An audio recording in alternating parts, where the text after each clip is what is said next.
Assalamualaikum warahmatullahi wabarakatuh. Nama saya Nasol Mereka Putri dari Prodi PGSD dengan NIM 230600132.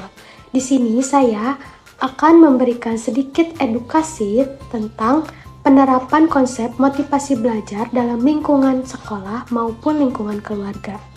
Nah, di sini saya akan menjelaskan pentingnya motivasi belajar pada siswa, baik yang bersumber dari dalam diri yaitu intrinsik maupun dari luar yaitu ekstrinsik, serta bagaimana peran guru dan orang tua dalam menumbuhkan motivasi tersebut agar siswa belajar dengan penuh semangat dan mempunyai tujuan yang jelas.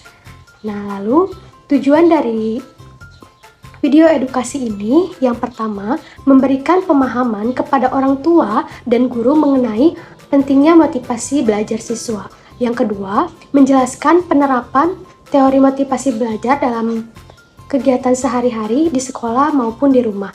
Dan yang ketiga, menunjukkan contoh konkret strategi meningkatkan motivasi belajar anak. Saya akan menayangkan sebuah video singkat seorang anak yang kurang memiliki motivasi pada pembelajarannya.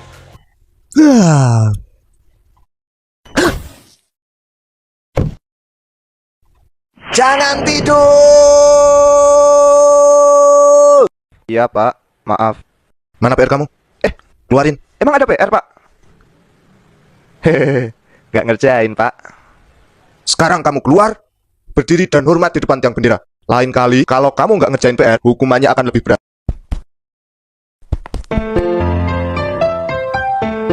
Kamu dihukum juga ya? Iya nih, nggak ngerjain PR matematika. Sama kalau gitu. Sebenarnya sih kapok. Kalau tiap nggak ngerjain PR, dihukum seperti ini. Udah panas, capek, keringetan lagi. Salah kita juga sih nggak ngerjain. Aku ngerjain kok. Ya terus kenapa? Ketinggalan?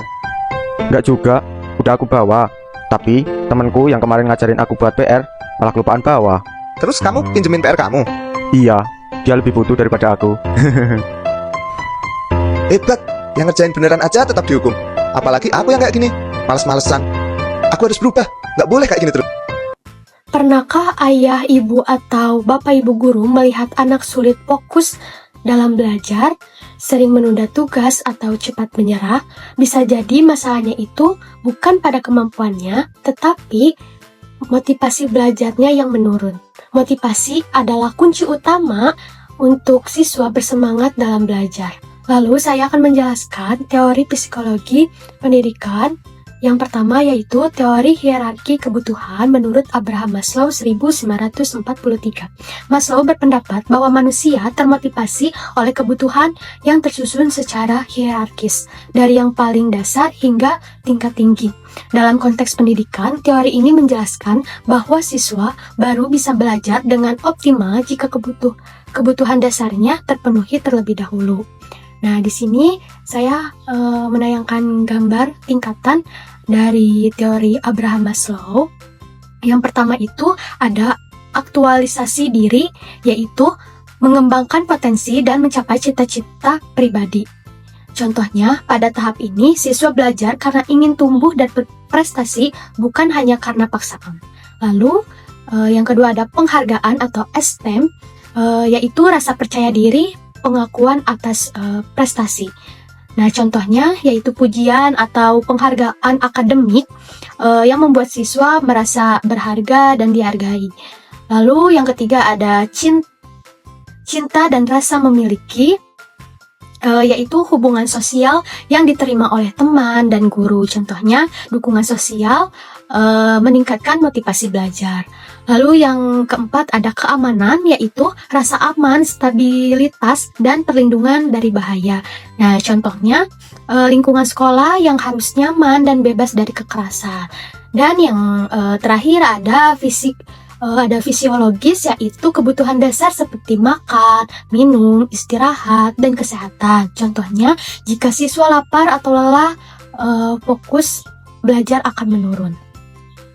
Nah, jadi inti dari teori Abraham Maslow ini, motivasi belajar meningkatkan ketika kebutuhan dasar terpenuhi dan siswa didorong untuk mencapai aktualisasi diri. Lalu teori motivasi belajar yang kedua, menurut Edward Deci dan Richard Ryan, yaitu teori self-determination 1985. Teori ini menjelaskan bahwa manusia secara alami termotivasi untuk belajar dan berkembang, tetapi motivasi akan kuat hanya jika 3 kebutuhan psikologis utama terpenuhi, yaitu 3 kebutuhan utama menurut teori self-determination. Yang pertama yaitu autonomi. Autonomi itu siswa merasa memiliki kebebasan dan kendali atas pilihan belajar mereka. Nah, contohnya guru memberikan kesempatan pada siswa untuk memilih topik tugas atau cara belajar. Yang kedua ada competence atau kompetensi, yaitu siswa merasa mampu dan percaya diri terhadap kemampuannya. Contohnya, guru perlu memberikan umpan balik positif dan tugas sesuai kemampuan. Lalu yang ketiga ada relatedness atau keterhubungan, yaitu siswa merasa diterima, dihargai, dan memiliki hubungan positif dengan guru serta temannya. Nah, contohnya lingkungan belajar yang suportif meningkatkan motivasi intrinsik. Inti dari teori Deci dan Ryan ini, motivasi belajar yang kuat berasal dari motivasi intrinsik, yaitu keinginan dari dalam diri siswa, bukan karena hadiah atau hukuman, tetapi karena mereka merasa bebas, mampu, dan terhubung. Menurut Deci dan Ryan, membedakan 2 jenis utama motivasi, yaitu yang pertama motivasi ekstrinsik. Motivasi ekstrinsik ini yaitu dorongan belajar karena faktor luar seperti hadiah, nilai, atau pujian. Contohnya, siswa belajar karena ingin mendapat nilai tinggi atau penghargaan. Lalu yang kedua yaitu motivasi intrinsik. Motivasi intrinsik yaitu dorongan belajar karena rasa ingin tahu dan kepuasan pribadi. Contohnya, siswa belajar karena menikmati proses belajar itu sendiri, bukan karena imbalan. Lalu selanjutnya ada penerapan motivasi belajar di sekolah. Seperti contoh gambar di atas, guru memberikan kesempatan kepada siswa untuk memilih kegiatan belajar. Contohnya seperti kegiatan pembelajaran berbasis proyek. Guru dapat meningkatkan motivasi belajar dengan memberikan umpan balik positif, memberikan pilihan kegiatan belajar, dan menciptakan suasana kelas yang menyenangkan. Lalu yang kedua ada penerapan motivasi belajar di rumah. Seperti contoh gambar di atas, orang tua mendampingi anak belajar dengan sabar dan memberinya dukungan. Di rumah, orang tua dapat memberi dorongan tanpa tekanan, memberi waktu istirahat yang cukup, dan menghargai usaha anak, bukan hanya hasilnya. Dari penjelasan yang saya sudah sampaikan tadi tentang motivasi belajar, motivasi bukan hanya semangat sementara, tetapi bagaimana kita menumbuhkan rasa ingin belajar dari dalam diri. Dengan memahami psikologi pendidikan, guru dan orang tua bisa membantu anak menemukan makna belajar yang sejati. Dukung, dengarkan, dan percayai anak karena motivasi tumbuh dari rasa dihargai.